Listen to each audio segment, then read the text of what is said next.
Olá, internet. Olá, internet. Olá, essa é uma boa. Olá, internet. Estamos aqui na empreitada da Base 13 com mais um programa, né? Nós, como profundos amantes da arte do videogame, a gente sempre achou que faltava uma lacuna a ser preenchida na nossa vida. Assim. A ideia nossa é realmente passar os fundamentos, a fundamentação conceitual, artística, toda essa convoluto de informações para quem gosta de jogo não só como entretenimento, mas também como arte. Infelizmente, não se tem tanto acesso na mídia nacional. Porque muito canal de jogo, ou a galera só tá jogando, ou eles só estão fazendo review do produto final. O que a gente acha que quer passar aqui é um pouco também dos bastidores da coisa, né? E eu acho que um bom tema para o nosso primeiro episódio aqui, já que estamos falando de jogo, é o amor dos games. Por que, né, que a gente gosta de jogar? O que faz o jogo ser legal ou não? Desde que o ser humano existe, desde que existe escrita, desde que a primeira pessoa foi lá, fez a primeira palavrinha, desde essa época, com todo esse coletivo de pesquisas, até hoje, a gente não tem uma resposta clara às perguntas das namoradas, dos pais e de todas as pessoas que não dividem o mesmo vício que você tem, do porquê que você passa tanto tempo nesses joguinhos.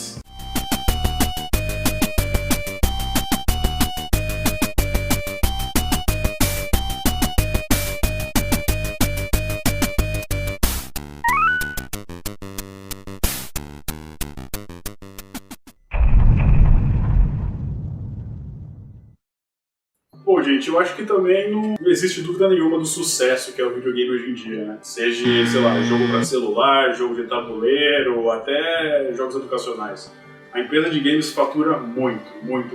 Eles estão sempre ganhando muito dinheiro e gastando cada vez também mais dinheiro para produzir os jogos, né?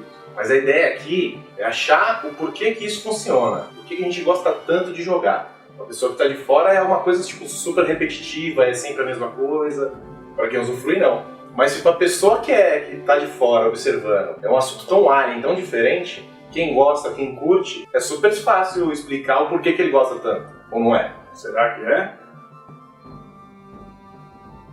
Dentre uma lista gigantesca de motivos que a gente poderia achar, a gente poderia começar com o mais básico deles. Você realiza uma ação, né? Você joga, o seu cérebro reconhece essa ação que você está fazendo, libera substâncias químicas e respondem com a sua área de sensações, sua área de prazer do cérebro. Então, você realiza uma ação, essa ação é completa, o seu cérebro libera endorfina, o que mais que tem? Dopamina e adrenalina. E aí é isso. Respondendo a pergunta, então, eu gosto de jogar porque quando eu jogo, meu cérebro fica ligadão, cheio de substâncias ligadas à área do prazer, e é por isso que eu curto? É por isso? Só por isso, será? Seria super poder responder assim, certo? Então vamos aprofundar um pouquinho mais. Já que essa resposta não é satisfatória porque a gente quer, vamos usar tudo isso aqui que a gente já falou agora como uma base e vamos começar a descer. Apesar do jogo ser uma forma de arte, ela ser um entretenimento, ela, antes de mais nada, é um produto. Você tem que pensar no jogo como um produto, como qualquer outro, como uma caixa de leite, como um brinquedo que você compra, uma decoração. Você tem que ter o apelo pro público comprar o jogo, né? Porque se você fizer um jogo que ninguém joga, um jogo que ninguém compra, ele pode ser o melhor jogo do mundo, mas ninguém vai saber que ele é o melhor jogo do mundo, entendeu? Fora que ele falou a palavra certa, comprar. Então vamos entender o seguinte, quando o jogo é feito, a empresa vai lá, entendendo o que a gente acabou de falar um tempo atrás sobre como o seu cérebro reage a determinados estímulos, as empresas também sabem desse tipo de coisa, né? Ela vai ter um demográfico lá, que no caso é o público-alvo, e ela vai construir esse jogo, ela vai fazer um jogo pensando nesse público-alvo.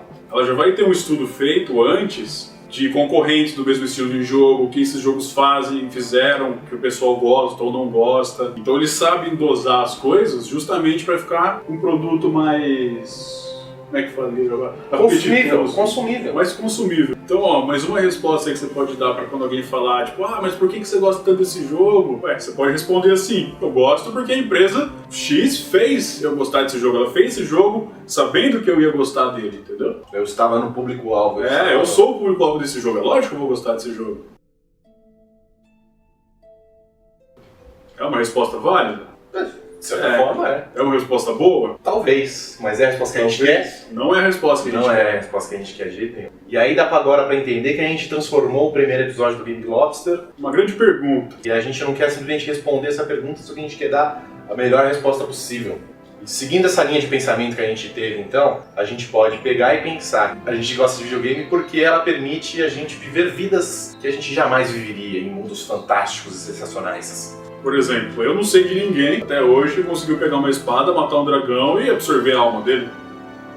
Ou, por exemplo, você no Apocalipse Zumbi sair correndo de frente com uma ordem de zumbi com uma guitarra na mão. Até porque dragão não existe. Muito menos zumbi, né? E alma a gente não sabe se existe também. No Apocalipse Zumbi, jamais uma pessoa largaria uma pistola pra pegar uma guitarra. Pelo menos uma serra elétrica, né? Pelo menos uma serra elétrica. E basicamente, você pegar um jogo tipo o WoW, o World of Warcraft, pô, você pode simplesmente montar num dragão, o lobão monta num bode que voa e a gente vai encontrar a nossa guilda numa terra distante pra matar um chefão ou fazer alguma coisa assim, fazer batalhas até a morte, né? Que ninguém morre de verdade. É só uma interpretação de um mundo fantástico. O legal da gente entender dessa ideia que a gente está abordando do fantástico, isso não nasceu com os games, né? Isso daí já existia há muito tempo.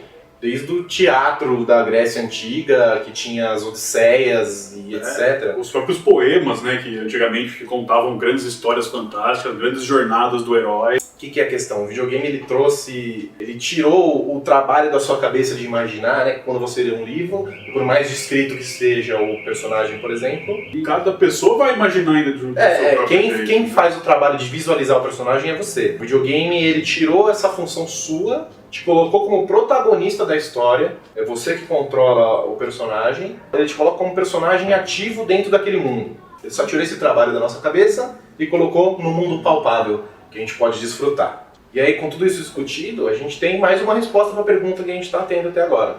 Que é o quê? Eu gosto de jogar porque eu consigo visitar mundos fantásticos, mundo que a minha realidade, até agora que eu saiba, não o permite. É uma resposta válida? É uma resposta válida. É uma boa resposta? É uma boa resposta, né? É a resposta que a gente quer? Não é a resposta que a gente quer. Um dos motivos que a gente não pode usar essa resposta como a resposta do programa é porque muita gente que é adepta do videogame não gosta dessa parte do fantástico, da espada, do escudo, da magia e etc. Muito pelo contrário, eles gostam de jogos que se assemelham mais ao verdadeiro, ao real. Além de ter essa semelhança com o real, o jogo permite também que você faça coisas que normalmente você não faria. Não porque é impossível, mas porque você não deveria fazer. Tipo no GTA, por exemplo. Vai lá, anda de carro, atropela uma galera, pega uma arma, atira no pessoal. Você pode fazer isso no mundo real, mas né, haverão consequências e pessoas morreriam, não seria legal.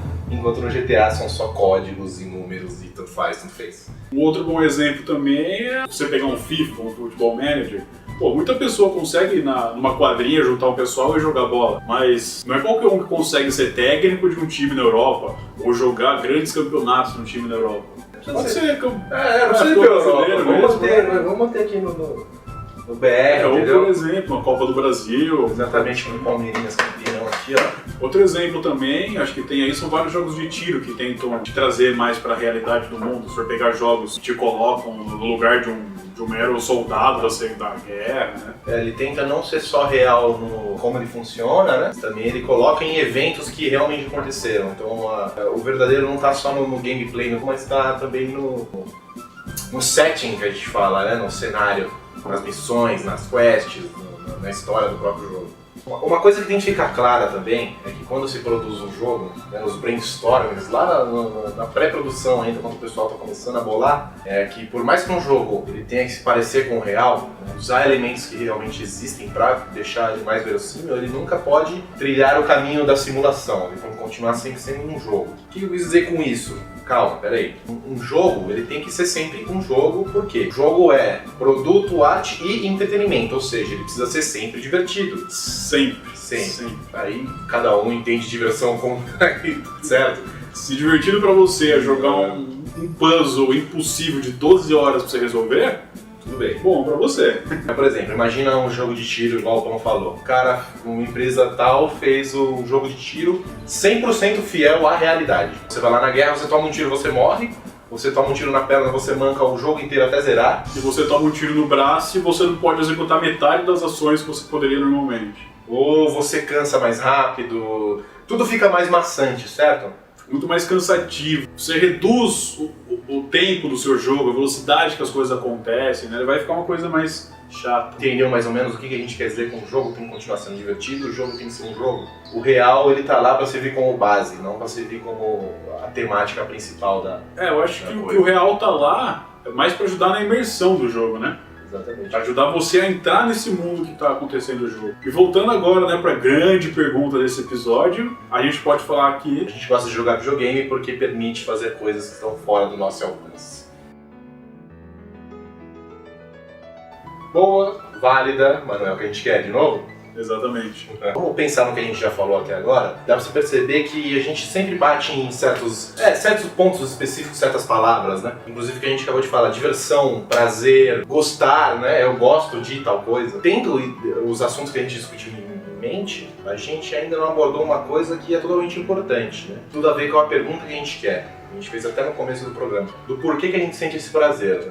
Por que quando eu jogo, o meu cérebro libera as endorfinas que a gente comentou, e por que eu me sinto mais feliz quando eu monto no dragão que você falou do WoW, enfim, abordando dessa maneira, será que a gente realmente consegue responder?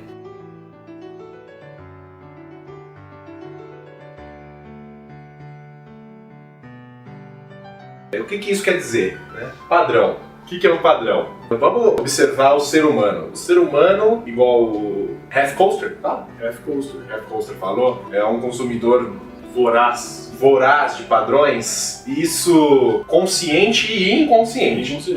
Né? Sei lá, por exemplo, você indo pro trabalho, você vai pro trabalho sempre da maneira mais confortável. E a partir do momento que você encontra essa maneira, você vai seguir esse padrão sempre. O padrão, a rotina, nada mais ou menos do que um padrão de vida que você segue. Exatamente. Você acorda todo dia, você levanta, a primeira coisa que você faz é no banheiro, depois você toma um café e escova os dentes. Isso é um padrão, entendeu? E você sempre padroniza as coisas. Sempre. Você sempre repete determinadas funções da sua vida, mesmo você não tendo prestado atenção nisso. Às vezes, igual eu falei, é inconsciente, mas quando você se acostuma e você cria um padrão disso, você segue esse padrão. Ou seja, o jogo não poderia ser diferente. Não. Pra gente entender a relação entre padrão e jogo, a gente tem que usar uma palavra que no game design ela é meio pantanosa, né? Tem que usar ela com cuidado, que é simulação. Simulação não é um jogo. Esse é um dos motivos que é pantanoso. Mas o que é simulação? O que é jogo? Mas pra frente a gente fala sobre o que é jogo e o que é simulação. Só deixar uma pergunta no ar aqui. The Sims é um jogo ou uma simulação? Hoje em dia, o game como produto, arte e entretenimento, ele já é uma coisa consolidada, certo? Os padrões dele são feitos em cima dos próprios padrões da mídia. O que eu quero dizer? Hoje, quando você faz um jogo, você já pensa, vou fazer um jogo de FPS, eu vou fazer um jogo de puzzle, vou fazer um jogo de RPG, né? Action RPG, enfim. Já tem esses moldes já feitos. Mas vamos voltar no tempo. Volta no tempo aí. Estamos aqui em 1970 e alguma coisa, sei lá. Na época que foi lançado, por exemplo, o Pong, não existiam esses padrões, esses moldes igual que a gente acabou de mencionar. Qual que era a referência de entretenimento na época? Eram os esportes, as brincadeiras, os jogos, né? Por isso que o Pong se assemelha tanto com o tênis. Porque basicamente são duas pessoas rebatendo uma bola, né? Pegou-se essa ideia de padrão do jogo e colocou... do jogo de tênis, né? Do jogo real, né? Do jogo real e colocou dentro do videogame, que era uma mídia que estava nascendo e era um negócio que o pessoal não sabia o que ia acontecer. Então, vamos assim, usar de certa forma com aspas e aspas nas aspas. Muitas aspas. O Pong simulava uma partida de tênis. Aspas.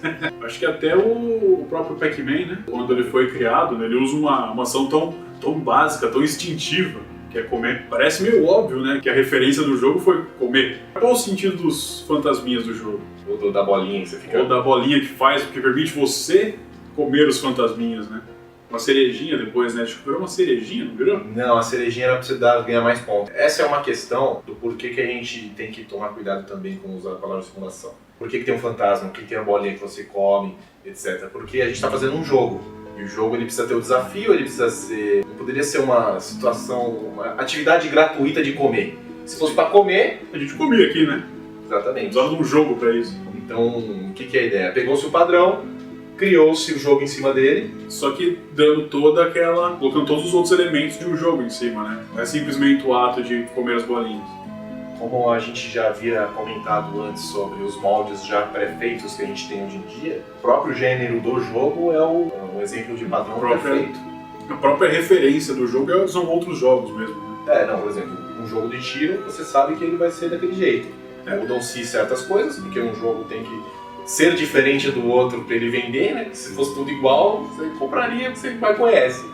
Quando você pensa num FPS, você já imagina aquela armazinha flutuando na sua frente, né? Tipo Doom, né? Tem um quesito, né, nessa questão da construção, depois que o jogo já está pronto, e é de certa forma um dos maiores feedbacks que você tem, que é o flow. O fluxo, né, no caso, vamos traduzir fluxo. Parafraseando aí, acho que o maior conhecedor de flow do Brasil, né, MC Guimê, que já dizia, no flow, por onde a gente passa é show, entendeu? Que lixo. A gente pode começar a entender a partir da grande, ilustríssima frase que o Paulo falou, quão importante é o quesito fluxo. De novo. Flow. O que é fluxo? O que é o flow do jogo? O que é o flow do jogo? Vamos usar o sentido literal da palavra? Vamos fazer uma relação mais palpável possível. Fluxo, vamos fazer água, certo? Vamos pensar num rio. Imagina um riozinho lá. Ele tem um fluxo dele, ele corre naturalmente, daquele jeito sempre, certo? Seguindo ele tem todo um caminho, né? E a ação se dá leve, se dá perfeita, se dá contínua, né? Do jeito que tem que ser. O que a gente quer dizer com isso? Água e fluxo e rio. Que a gente tem todo mundo tem que pescar, certo? É isso? Não, essa é a resposta. Nice. Não. O que isso quer dizer? Vamos imaginar agora, botar nossa cabeça para trabalhar um pouquinho. Você senta na sua cadeirinha, ou enfim, onde você pode jogar o seu jogo. No seu sofá, na sua cadeira. Seu controle, seu teclado, enfim. E aí você começa a jogar o seu jogo e o jogo, corre naturalmente, se dá leve, perfeito. Parece que ele foi construído para seguir um fluxo. Sim, parece que ele tem toda uma linha de pontos que você tem que seguir eles, fazer as coisas em sequência, né? Estou aqui fazendo o fluxo, ó. É um jogo, por exemplo, que você pega, o jogo é novo, né?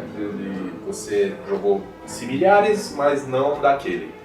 E aí você começa, ele é fácil e a curva de dificuldade dele não é um negócio que do nada fica muito difícil e nem ele continua muito fácil para sempre. Ele é um jogo que o desafio dele vai crescendo exponencialmente. Isso. Isso é um quesito de flow bom, né? Não é um negócio que ele chega do nada e é difícil pra caramba. Vamos pegar um exemplo de um jogo de tiro. Nossa, a primeira parte do jogo lá, todo o tutorial é troca de tiro, você na trincheira, você corre, revive um parceiro seu, entendeu? Troca de tiro, morre, volta. E aí depois das próximas 2 horas do jogo, é você conversando com o general, andando do ponto A ao ponto B, só conversando e pegando, falando o que vai ser sua próxima missão. Você teve um corte muito brusco no flow do jogo, né? Porque você tava com uma sequência de ações, adrenalinas, e depois do nada você para, você fica um tempo quieto, só lendo e... Grafozinho. Aí, começo. Aí você... explosão de fezes. Outra coisa que atrapalha muito o flow, né, principalmente acho que em jogos digitais, são os próprios lags que pode ter, ou bugs, às vezes load screens muito compridas, entendeu? De você, às vezes você tá super imerso no jogo, tá fazendo as ações lá, aí você entra numa casa, você sai, você vai buscar um copo d'água, aí você volta, aí tá carregando ainda. Você toma um café, ainda tá carregando o jogo. E aí quando você entra na casa, você fala, eu precisava sair, esqueci não sei o que lá fora da casa, ou esquece o que já ia fazer dentro da casa. Isso quebra o fluxo do jogo também. Meu Skyrim que tá com 180 mods tá assim, né? Toda vez que eu entro num lugar diferente, eu tenho que buscar um copo d'água, então. rezar um terço, né? Tá foda. O exemplo que a gente deu com o jogo de tiro, ele é um bom exemplo, mas não é a verdade absoluta. O que a gente quer dizer é o seguinte, se um jogo ele é proposto para ser eletrizante, adrenalina, pá, ele tem que passar essa ideia constantemente, entendeu? As paradas que tem nesse tipo de coisa tem que ser trabalhada de um jeito que não interrompa a sua conversa com o jogo. Então, tipo assim, por exemplo, igual ele falou, 2 horas de conversa com o general e vai do lá pro lá, isso é chato, isso é maçante Ainda mais quando você tem um começo que é super eletrizante e joga a adrenalina que a gente falou várias vezes lá pro alto. Mas assim, lembrando que isso é chato em um jogo onde a proposta é um jogo de guerra frenético. exato. Porque se você pegar um jogo de detetive, uma coisa mais espionagem, pô, 2 horas conversando com a galera, pode vir a mudar todo o jogo pra você, né? Tudo é muito interessante pensar na proposta do que aquilo lá tá colocando. Um jogo que eu gosto bastante, inclusive, que é um exemplo bem legal disso, é o Mass Effect. Você já jogou Mass Effect? No Mass Effect, todos os Mass Effects, inclusive, você pode separar em 2 partes. A parte das missões que você faz e a parte da nave, quando você não está fazendo missões. O que acontece? Se você pode jogar o jogo de 2 maneiras, inclusive. Só fazer as missões e foda-se todo o resto, ou na hora que você está na nave, você pode conversar com todos os outros personagens, e aí você ganha insight dos personagens, você ganha a lealdade deles, né? Eles ficam mais legais com você e mais suscetíveis a te ajudarem, enfim. Isso. E você até aprende um pouco mais do lore da história do jogo, né? Porque muitos personagens podem contar outros pontos de vista da história do jogo e coisas assim. Então tem muito jogo que é importante ter toda essa parada de conversa. É uma quebra de emoção, né? De bombastidade, né? De doideira, mas é uma quebra trabalhada, é uma quebra que... Uma quebra proposital, bem trabalhada para isso. Ela faz sentido com o jogo e o casamento se dá bem, né? Tanto é que não é uma coisa obrigatória, se você quiser, você simplesmente faz as missões. É tipo filmes do Mercenários. Foda-se a história, não precisa ficar parado com ninguém. Eu quero ação, eu quero sangue e cabeça explodindo, entendeu? Justamente. O jogo que não é rápido, né? O jogo que não é emocionante, não tem um passo acelerado. Não tem um passo acelerado. Ele te dá um feedback que pode ser tão igual quanto o jogo que é acelerado e vice-versa. Sim. E por que isso acontece? Porque tem um quesito, né? Muito importante que está lá incumbido nesse jogo, que é a conquista. Todos os jogos, né, que independente de ser quão acelerado ele é, toda vez que você conclui uma ação que você deveria fazer, que você ganha lá o seu feedback positivo, você fica animado, você fica mais excitado em jogar, né? Entenda que a gente não está falando do achievement que aparece lá no cantinho da PlayStation ali, você matou... Não é isso, apesar de, tipo, isso daí até serve como um exemplo legal do que a gente está querendo discutir, e muitas vezes até você tenta pegar isso daí e serve como conquista também. Eu estava jogando um tempo atrás o Fallout New Vegas, e o meu objetivo estava sendo platinar ele, né? No caso, fazer todos os achievements. Aí eu consegui, 100%. E aí foi uma conquista, mas não é necessariamente disso, na verdade, vamos esquecer essa parte. A gente tá falando da conquista dentro do jogo, o objetivo real do jogo que você tem que fazer. Seja o quê? Derrotar um boss? Ganhar um campeonato. Tipo no FIFA, por exemplo, você tem lá o Champions League, eu ganhei o Champions League. Ou até se você pegar um MMO, alguma coisa assim, você dropar um item lendário que estava faltando pra você fechar o seu set, entendeu? Ganhar daquele seu amigo chato que fala que é melhor que você no jogo.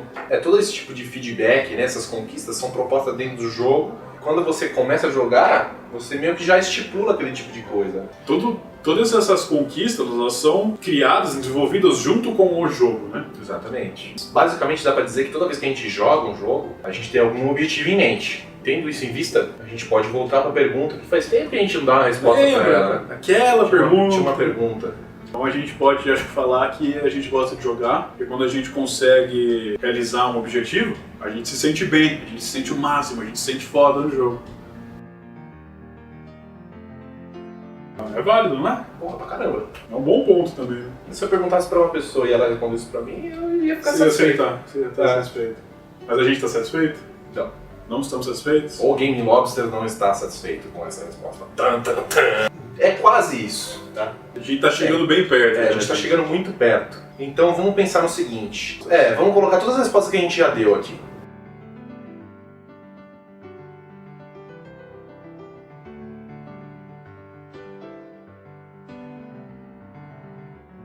Será que a gente consegue juntar agora, pegar todas essas respostas e mais perguntas que a gente levantou e finalmente fechar?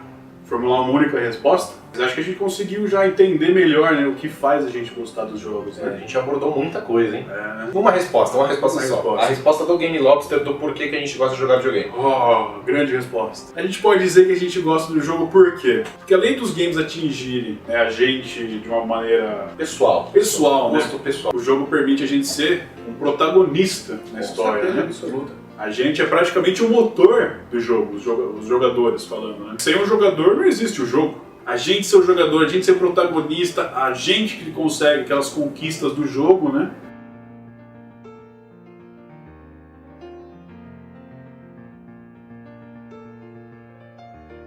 Ela é válida, Ela é válida, ela é boa, ela é boa, é o que a gente quer.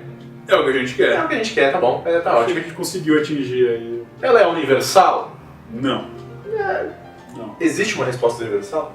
Eu acho que não, porque acho que é muito pessoal também, né?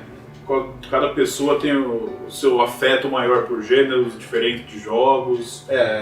Então, mas acho que é basicamente...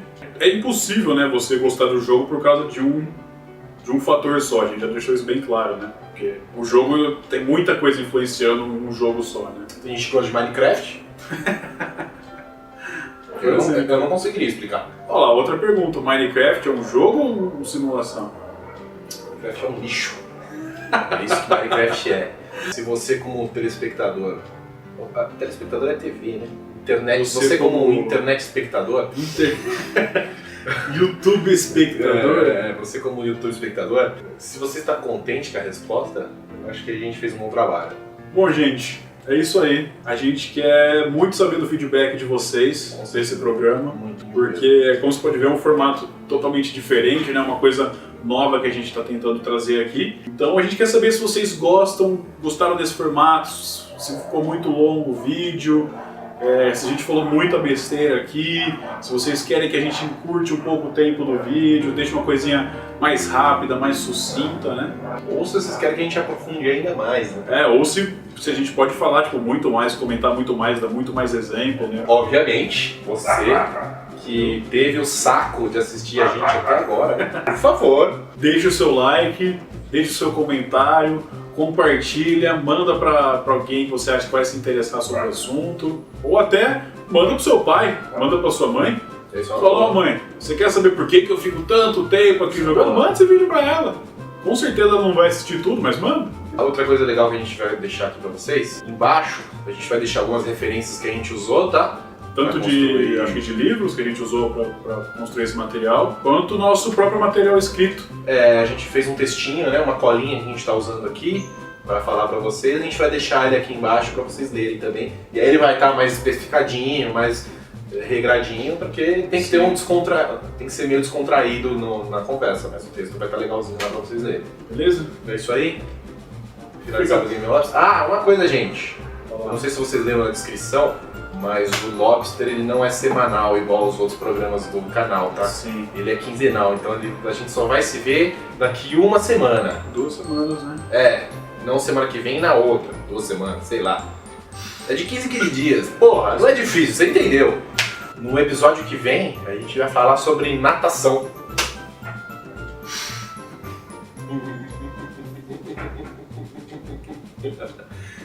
Entendeu? Você entendeu? Eu entendi. Você não entendeu porra nenhuma. Ou entendeu? Se você entendeu, você entendeu. Foi uma referência muito ruim, mas dá pra entender. Então, tá bom, peraí. No episódio que vem a gente vai falar sobre mergulho.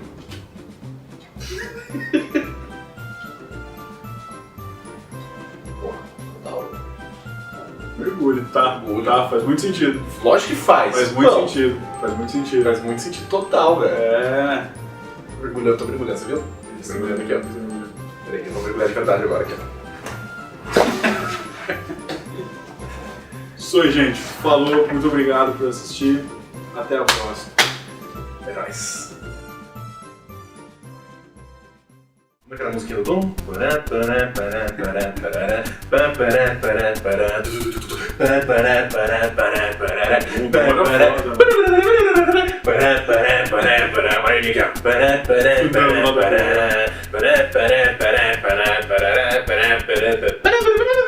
Era assim.